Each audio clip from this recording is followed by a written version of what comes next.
বিগত বেশ কিছুদিন যাবৎ রাজ্যে জ্বালানি তেলের সংকট দেখা দিয়েছিল। উল্লেখ্য, সোনারপুরে ধস পড়ার কারণে বন্ধ হয়ে পড়েছিল রেল যোগাযোগ ব্যবস্থা। কিছুদিন আগে মুখ্যমন্ত্রী ডক্টর মানিক সাহা বলেছিলেন, কেন্দ্রীয় রেলমন্ত্রী অশ্বিনী বৈষ্ণবের সাথে তিনি কথা বলেছেন জ্বালানি তেলের সংকট নিয়ে। অবশেষে রাজ্যে জ্বালানি তেলের সংকট দূর হতে চলেছে। মুখ্যমন্ত্রী ডক্টর মানিক সাহা ওনার সামাজিক মাধ্যমে লেখেন, আজ রাতেই ত্রিপুরায় পৌঁছবে জ্বালানি তেলের একটি রেল, আর একদিনের মধ্যেই জ্বালানি তেলের সংকট দূরীকরণ হয়ে যাবে। দু একদিনের মধ্যেই পেট্রোল পাম্পগুলিতে স্বাভাবিক হয়ে যাবে পরিষেবা। পাশাপাশি মুখ্যমন্ত্রী ডক্টর মানিক সাহা কেন্দ্রীয় রেলমন্ত্রী অশ্বিনী বৈষ্ণবকে কৃতজ্ঞতা ও ধন্যবাদ জানিয়েছেন এই সমস্যা দ্রুত নিরসনের উদ্যোগ গ্রহণ করার জন্য।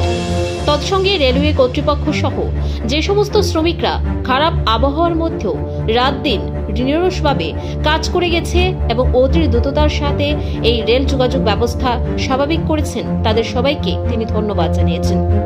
সবশেষে তিনি ত্রিপুরার জনগণের উদ্দেশ্যে লেখেন, এই অস্বাভাবিক পরিস্থিতিতে সহযোগিতার হাত বাড়িয়ে দেওয়ার জন্য অনেক ধন্যবাদ।